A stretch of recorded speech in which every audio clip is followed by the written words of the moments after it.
I came here in 1968 when it was the preparatory school of the New England Conservatory, and I was a faculty member, trumpet teacher, brass teacher, and it became an independent school in 1970, and I was fortunate to be given the opportunity to put my hand on the steering wheel as president, because the New England Conservatory had a number of preparatory schools, and the college ran into financial difficulty.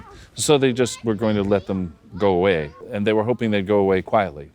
And a group of parents from the South Shore, this school, got together and wanted to have an evening and to see if there were any ideas, and invited the faculty to come, and I was the only faculty member that showed up. I can't tell you why I showed up, but I did.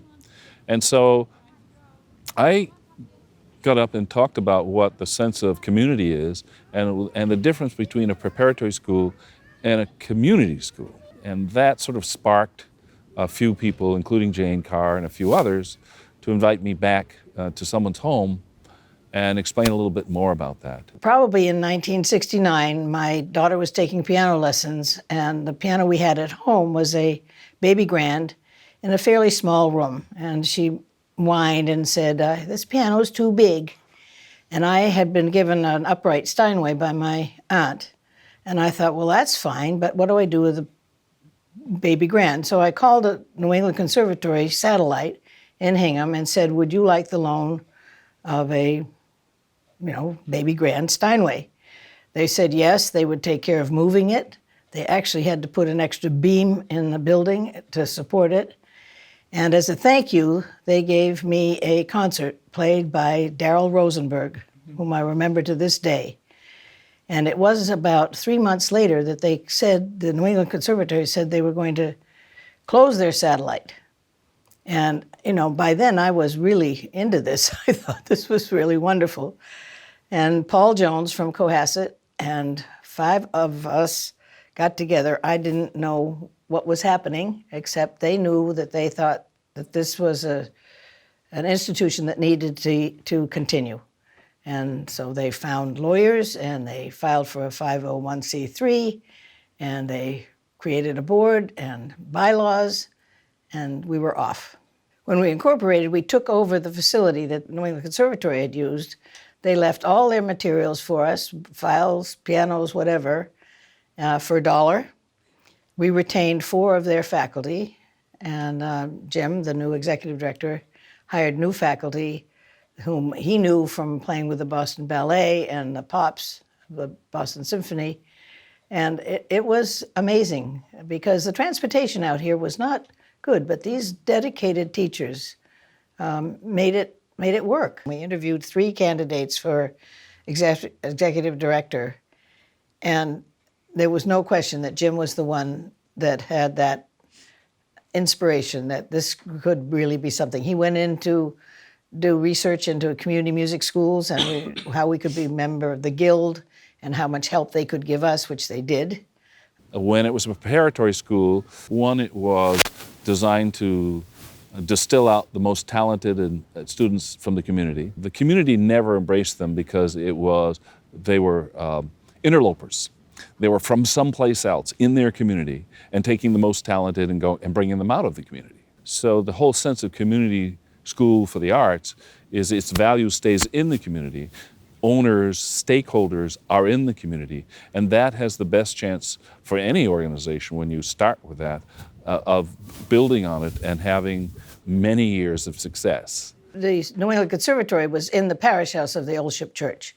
So when we incorporated, we stayed in that facility until we were lucky enough to move up here into what was called Cedar Hill.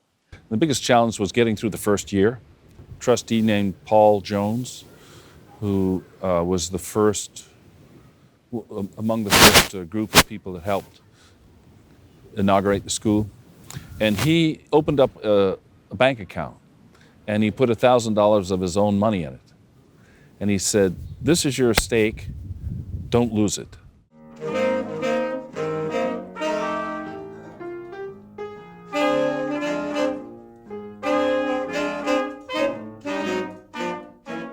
It was just private lessons. We probably had 100 students, maybe 15 or 20 faculty members. The facilities we were able to continue to rent from the old ship church in Hingham. When the New England Conservatory left, they left us some pianos. And that was, on the face of it, it seemed very good, but these pianos must have been at least 100 years old. They weren't grand pianos, they were upright pianos, and a lot of the ivories were missing. I mean, we were the next to the last stop between us and the landfill. And that's really what we had. We had one grand piano that Jane Carr's family gave to us, and that was it.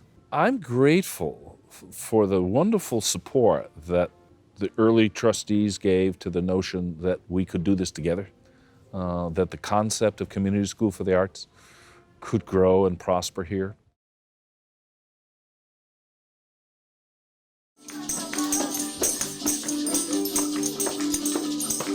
And one of the first steps that we did is we invested in a preschool program that was music oriented. That was really a platform on which we were able to begin to grow out from, using the arts as a tool for preschool education. And that was one of the first classes that we were able to actually do. The preschool was quite darling. It's the only educational program that actually works for 3, 4, and 5, and 6-year-olds. The arts afford the opportunity to integrate so many wonderful cultural, so many diverse environments, learning environments, as well as artistic environments into the child's life organically. When a child comes through the door, my philosophy is allowing the child to be who they are at that moment. And when they're comfortable, which the arts afford a child to be, you see an unfoldment of a child's personality and an expression that is just so wonderful. It's up to the child to choose where they want to be.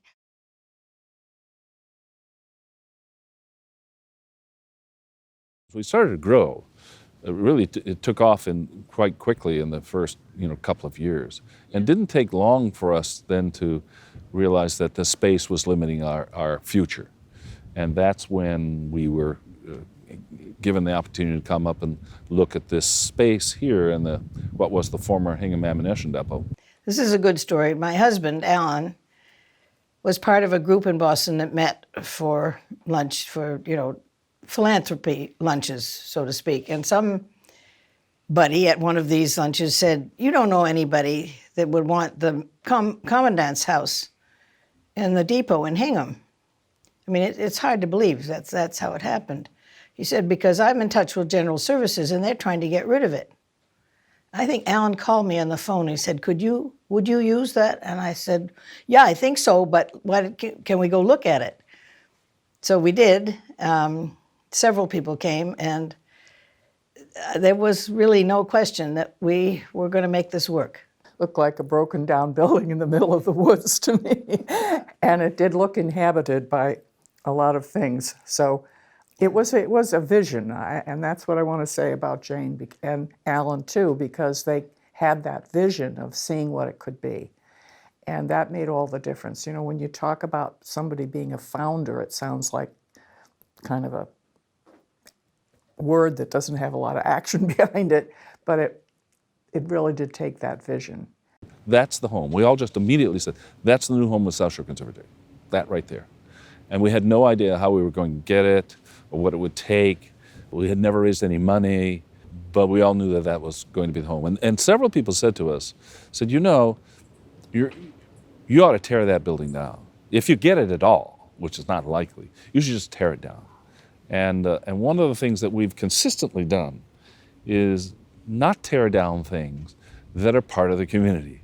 And that years later, when we come to Duxbury and we had the opportunity to build the Ellison Center out of the Holy Family Church, the worst thing we could have ever done was tear that church down.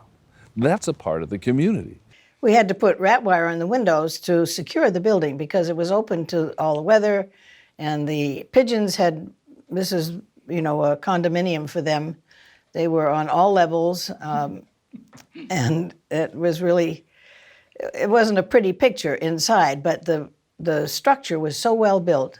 And Roger Hoyt, a local architect, was the one who said, "I will help, renovate and restore," because we had, we were going to bring pianos up to the second floor, and we had to make sure that the structure could hold that. And yeah, it was very exciting. It's less than $200,000 to renovate this first building. I think it was probably $180,000. We raised it pretty quickly, but they weren't big gobs of government money or someone who had a big foundation and gave us all that kind of money. These were just community people who gave us $100 or $500, $25, and it was pretty broad-based. It was probably a year and a half to 2 years before we were actually in all the time, not only renovating, but raising money. Yeah. And that was the real...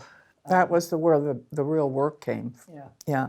I remember you held, it was a real community effort in a lot of ways, but I think Jane really spearheaded it all. But I remember the concerts. You had little concerts around to get people familiar and excited about it. But it was, it was getting the word out that this was an important part of the community. And I think it caught on.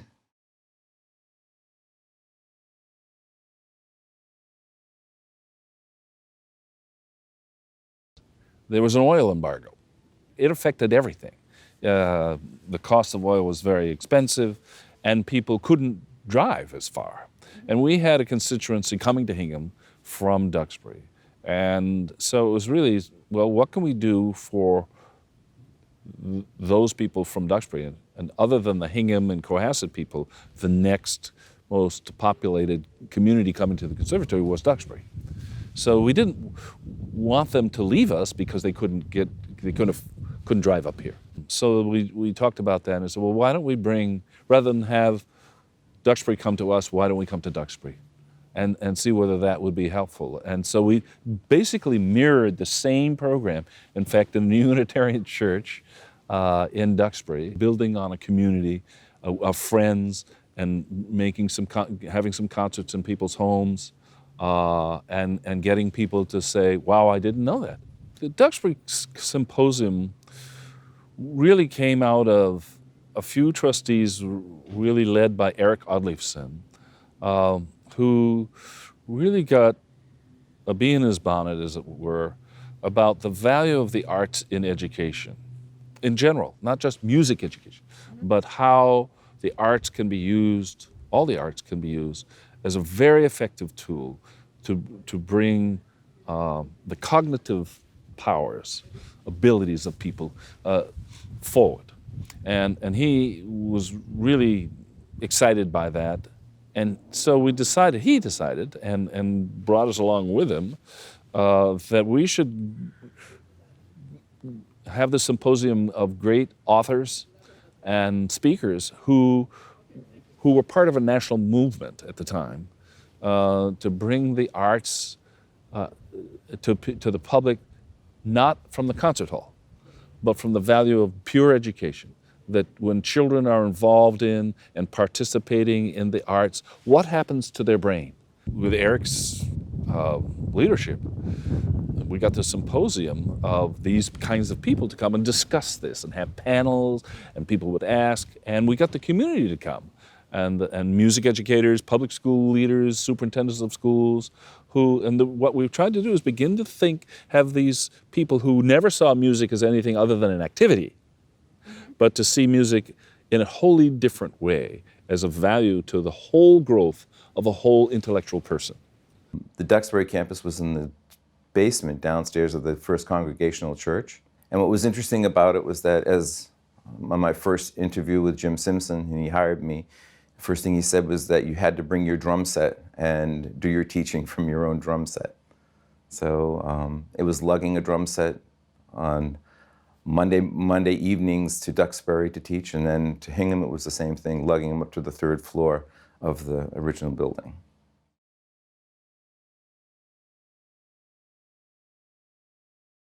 We had a recital hall in the building. The big living room was what we used for a recital hall. And then when we got more students and more faculty, and Bob Wyatt, who was head of the piano faculty, said, you know, this would be a perfect place to extend for a legitimate, you know, a real recital hall. I think that we wanted to be able to hold 100 people. And Sevi Strzekalowski was the architect and came forward, and you know, it was very exciting.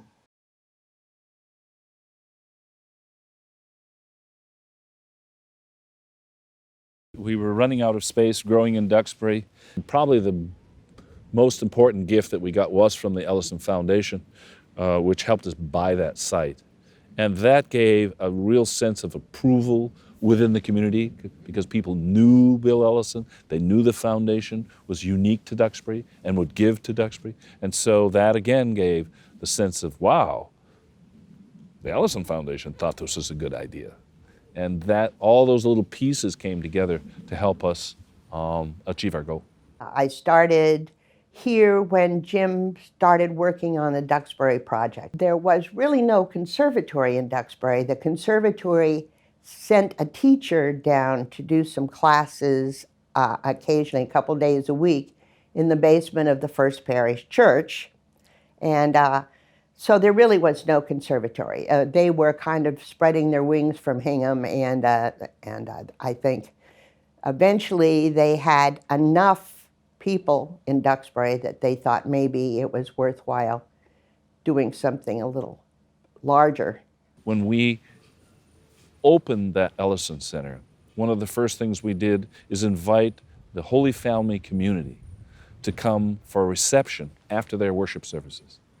And they came into that building and looked in awe at the spectacle that was there, in the best sense of the word spectacle, because these were people who had baptized their children in this space. They had been married or seen their parents married in there, and they had buried their parents and grandparents from that church. That was a place dear to those, to the Catholic community's heart.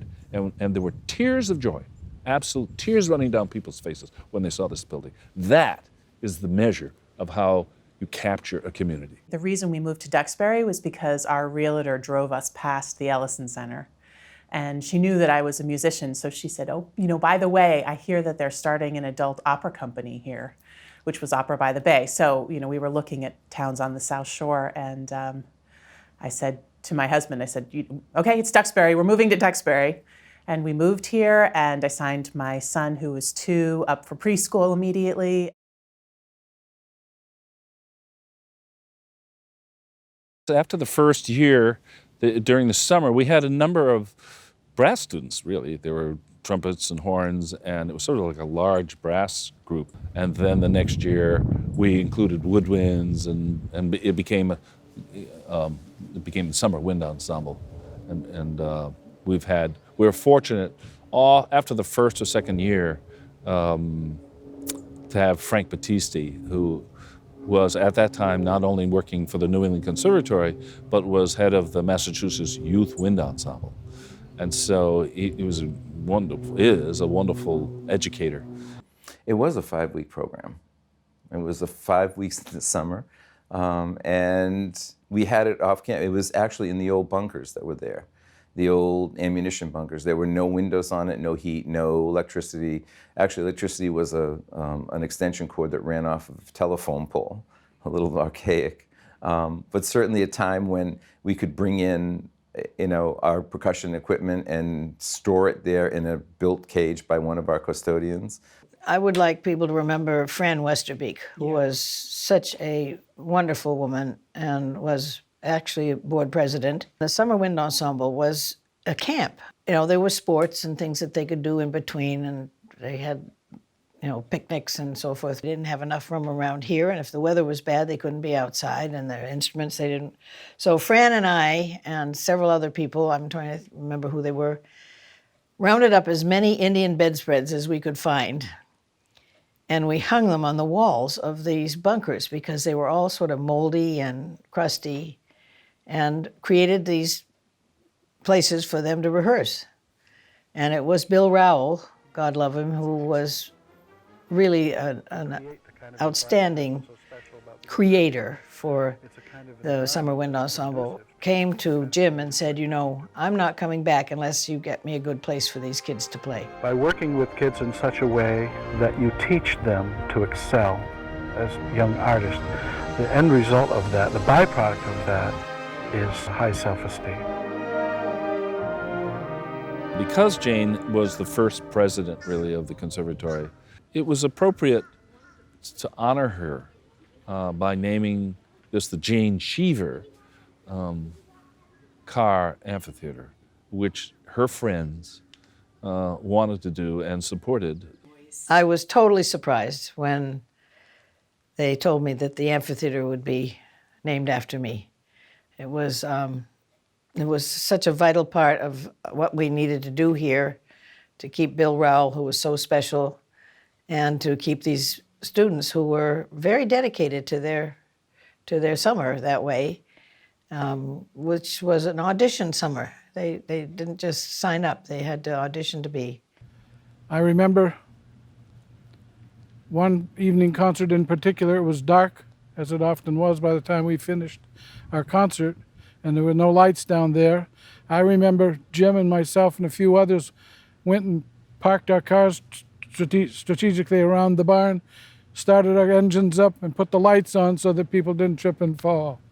It was pretty rustic. We did not have a real home, a real space that was capable of embracing what we were giving it from a musical point of view. It was important that we had an acoustically treated environment that allowed me to hear and allowed the students to hear in order for us to do our best work. The Jane Cheever Carr Amphitheater opened in summer of 1996. But I have vivid memories of the summer that we came as faculty and that July day and the students and coming around this corner over here and seeing this magnificent amphitheater that was ours. It was built for us. It was built for our music making. It was built for education. It was built to help provide cultural opportunity for this area. That changed attitudes immediately. Students were now in a position to take a deeper sense of ownership of their own work and their own musicianship because we could hear. I no longer felt that we were a summer wind ensemble, which was kind of seen as a camp. So I proposed that we change the title of our offering from Summer Wind Ensemble to Summer Music Festival. It was more of a festival environment. In other words, a little bit more concentrated, a little bit more intense. And that remains today. I've been teaching at Summer Music Festival since 2006, and I took over as music director in 2012. I am an alum of Summer Music Festival. I had never heard of Summer Music Festival, and I didn't even know where South Shore Conservatory or Hingham was. I grew up in Bellingham, which is not near South Shore Conservatory. And I had a fantastic music teacher, Kevin Watson was his name, and he said, you need to go to this program. And I trusted him, and I've been at Summer Music Festival every single summer since then. So I think this will be my 17th summer driving to Hingham. I wouldn't want it any other way. It's the people that define Summer Music Festival. You know, our faculty are, in my opinion, some of the finest educators, talented musicians, and just good human beings that exist. And they give so much of themselves during the festival, and they're so committed to nurturing students, nurturing young musicians. Our students come from about 35 different schools across southeastern Massachusetts, and you know what, for me, every summer, I'm continually impressed by what young students are capable of, what young artists, what young adults are capable of.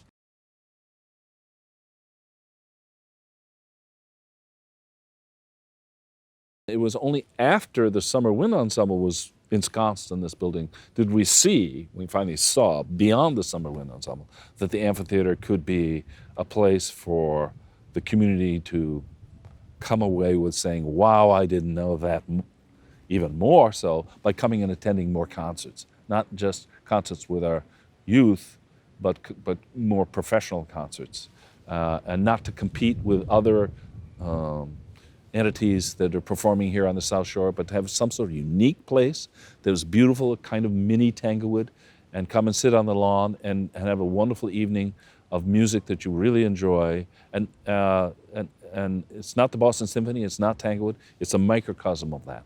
We wanted to make sure people always felt they had a comfortable access to music that they could enjoy. And so there would be some Mozart, there'd be some overtures, there would be the William Tell, there'd be Tchaikovsky 1812, something like that.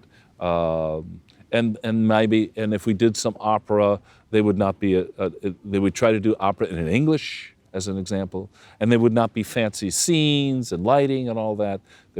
So it would be pared down, but so that people could come away feeling like they had a unique opportunity.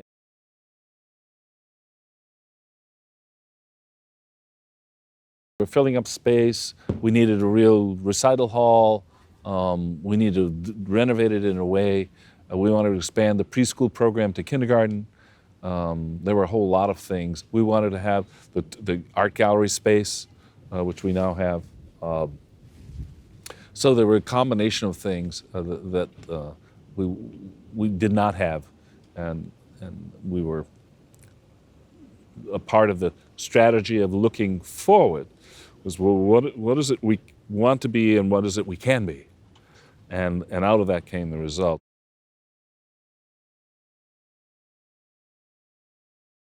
The parents kept saying to me during conferences, "Oh, Carol, if you only had a kindergarten, we would be here next year." And I heard that comment so many times that I had to act upon it. Our kindergarten affords a more natural timeline during the day and during the month and during the year. What I mean by that is the child is allowed to continue with a project, a journal, an art journal, an artist's profile. Whatever they are doing in the classroom, they are allowed a certain amount of time, a generous time, for that. The arts are integrated with everything that our kindergarten is doing. So if they are doing estimations, if they are doing graphing, we do it with an arts bent, where the children are creating the graph. They have to help each other as a community, rather than it being teacher-directed or driven. It is student-directed and driven. The first time I drove up here, I just couldn't get over this place. Where I was in Rhode Island, we were sharing spaces in public schools and in churches, and to be able to walk into a place that was just this sort of bucolic, and then these temples, basically both in Hingham and Duxbury, to music and the arts, which is the way it felt.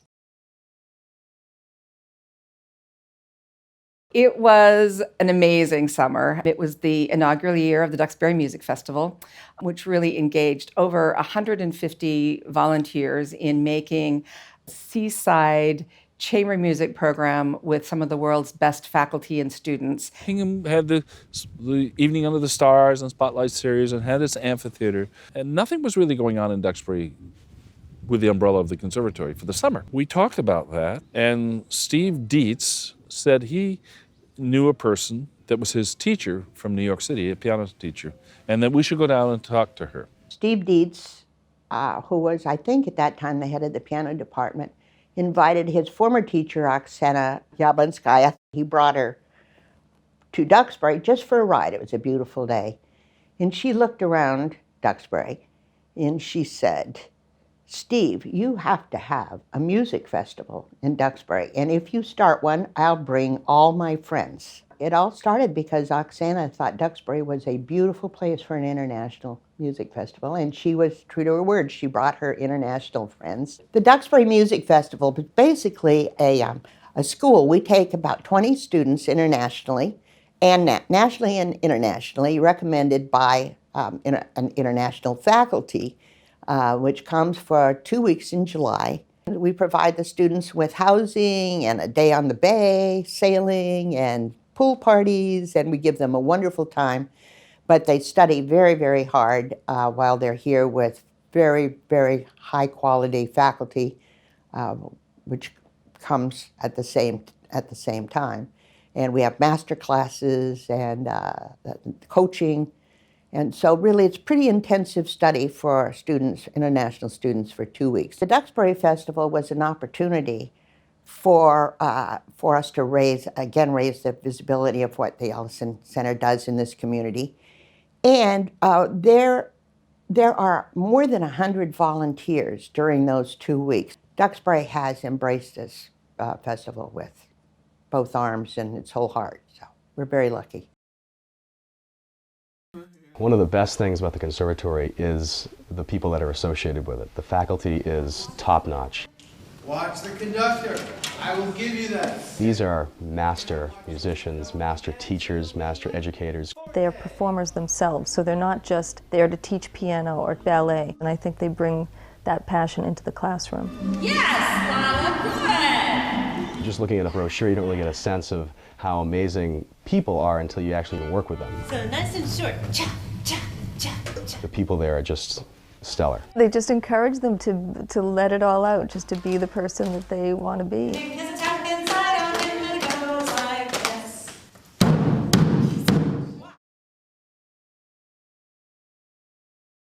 In 2007, we created our youth orchestra, our very first youth orchestra, and there's a very strong ensemble and orchestra program that happens in a couple of the school departments across the South Shore, but they're string orchestras. They weren't full orchestras. And so this opportunity really was an auditioned experience where really some of the best players on the South Shore could come and be in a full orchestra experience without having to go into Boston and on weekends. That orchestra came out of the gates just charging. It was fabulous.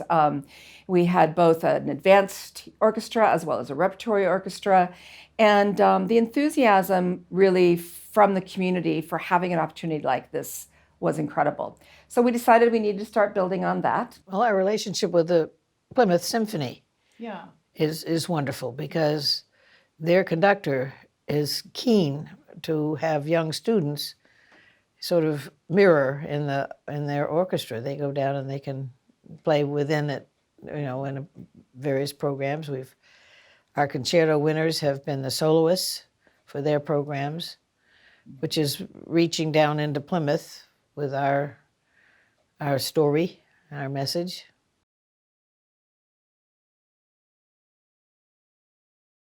So one of my goals when I came on board was to establish some sort of performance ensemble for folks who learn differently.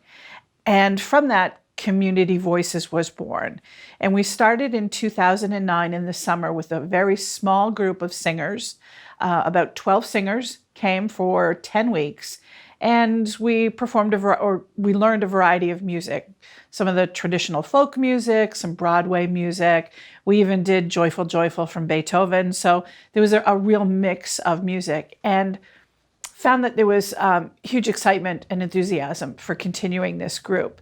SSA Community Voices is really a model for other places to look to develop something for folks who learn differently. There are not many choruses in our state that serve people primarily who learn differently. Church choirs are challenging for many of our singers and for many of the music directors in those choirs because they're not quite sure how to adapt music for folks. Community choruses are the same, and there's still a financial barrier with many of the community choruses. Our chorus gets rid of that financial barrier and provides opportunity for us to really adapt based on our singers' needs. All of us are board certified music therapists, so we're really very skilled in making those adaptations. And we were so very fortunate to find a family foundation who is willing to fund the Community Voices program in its entirety. And so we were very blessed to be able to offer to our singers this opportunity to come in. And once that barrier was removed, our numbers in Hingham went up to 20 and 25 singers. Our numbers in Duxbury went up to about 30. And this year, for the first time, our numbers in Hingham are more than our numbers in Duxbury. We're at about 42 singers here in Hingham and about 38 singers in Duxbury. That's a really healthy group of singers that we have. We work with public schools doing early intervention, helping to do professional development for public school teachers, for integrative music and arts classes.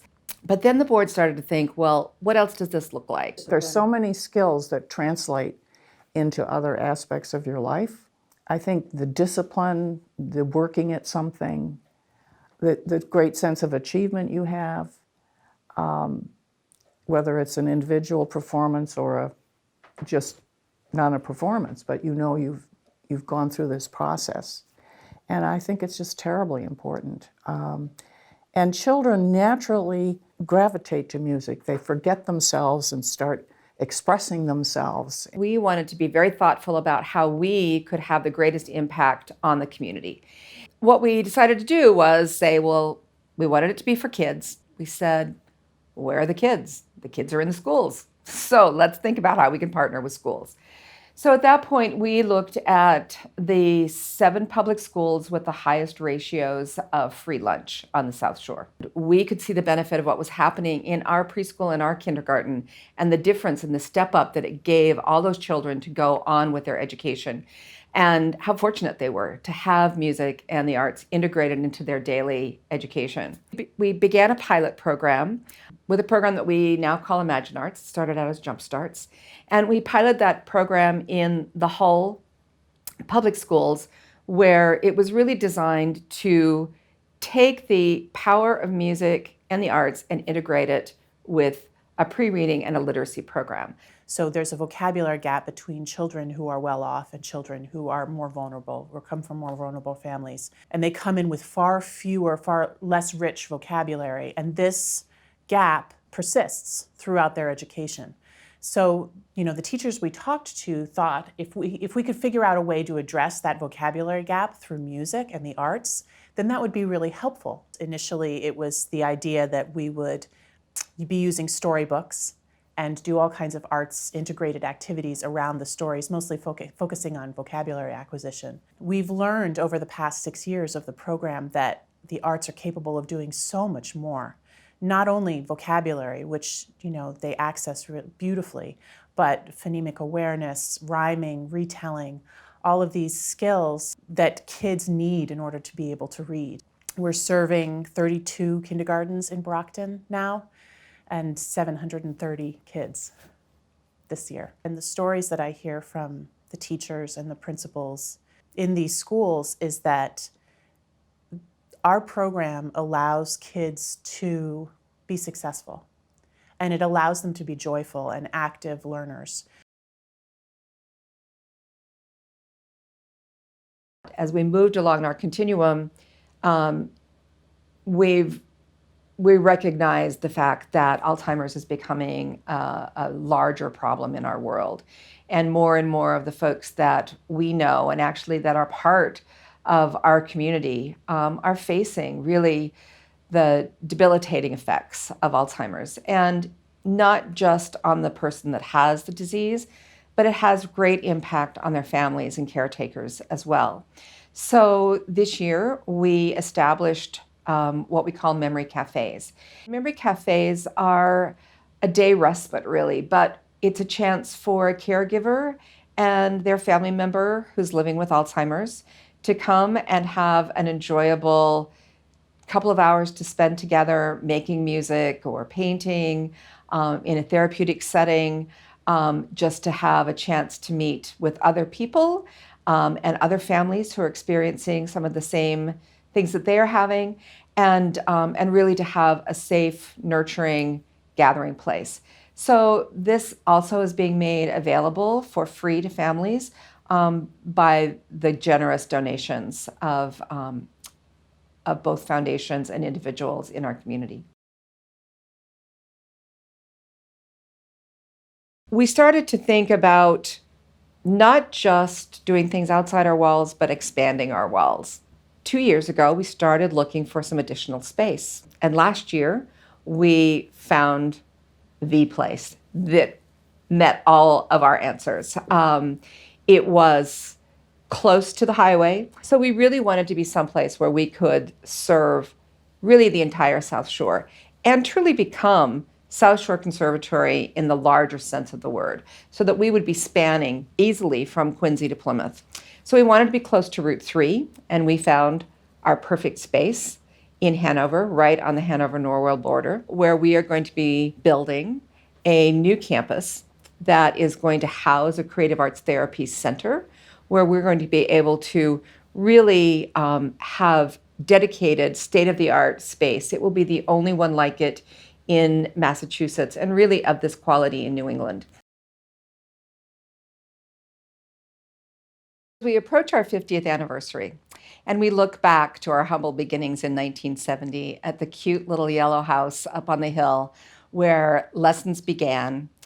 I'm not sure that those founders would have been able to envision where we've come. And it's even hard for me to think about everything we've accomplished even in the last 12 years, let alone in the last 50 years. And what we've set up, I had a great foundation, and hopefully we have a new foundation now for what the future is going to look like. That the important things for us, and that they continue to be, about engaging our community through the arts. That this important transformative power that engages everyone and can touch our hearts and change our lives will always be part of what SSC is striving for. So whether it's new programs or new buildings or new homes, that's the least important part. What's really important is that our commitment to making music and changing lives and having SSC firmly ensconced in its community to make these things happen is what the future is all about.